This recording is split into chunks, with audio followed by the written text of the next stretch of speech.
An alarming new report on financial sextortion reveals teenage boys appear to be the most frequently targeted online. Joining us live this morning for a discussion and more details about this data is Callahan Walsh. She's with the National Center for Missing and Exploited Children. Thank you so much for joining us this morning. We're grateful to have you here. Thank you for having me.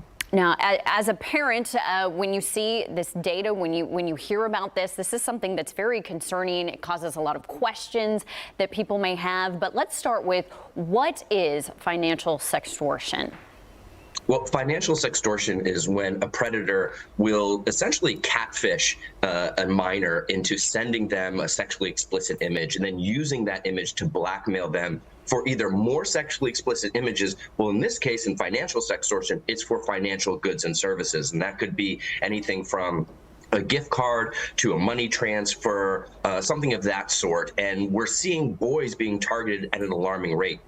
Over 90% of the cases that we're seeing of financial sextortion are males are the victim. And they're being targeted both on social media, but also non-traditional platforms like gaming platforms as well. And Callahan, why is that happening? Why are those teen boys being targeted more than young girls?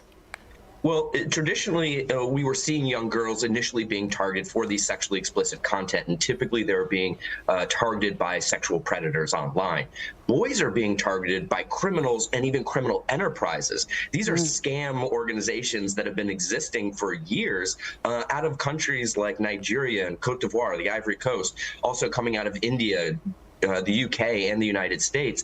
And what we're seeing is these scam centers who've been doing this for a long time have perfected their craft and are now targeting young males. What's unfortunate is the nature of how they're targeting these boys, because they're using this sexually explicit content and telling them they'll ruin their lives. They will send this image to their friends and their family.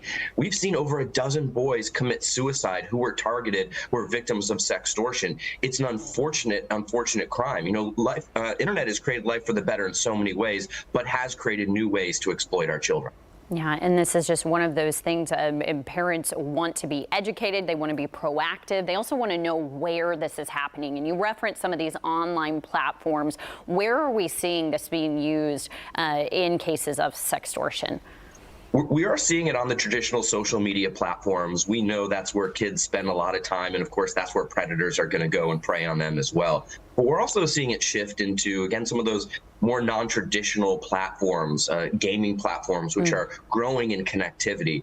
You know, multiplayer used to be just if you had a second controller and a friend next to you. But multiplayer now is an online experience where children can be connected to anyone across the world. And so these predators are using the anonymity of the internet to prey on these children, and parents need to be aware.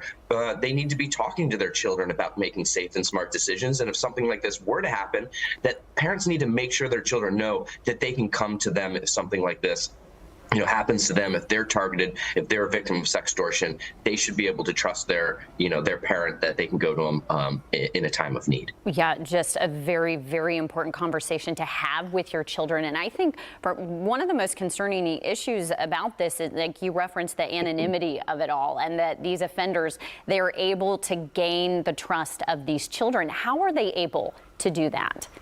Well, they use catfishing techniques. Oftentimes, they will message a young boy posing as an attractive young girl. And oftentimes send them the first image and pressure that young boy to send one back in return.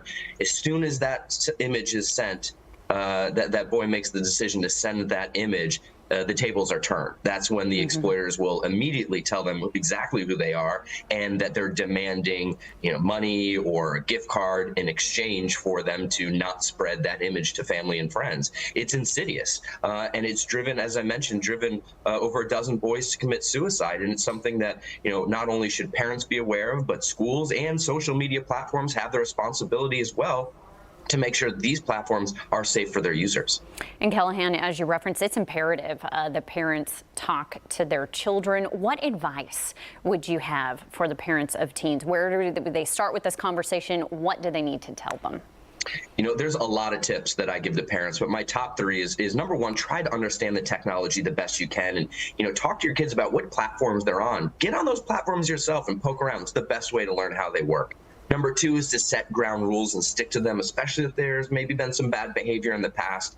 And number three, most importantly, is to have ongoing conversations with your children about safety so they can identify risky situations and learn how to avoid them.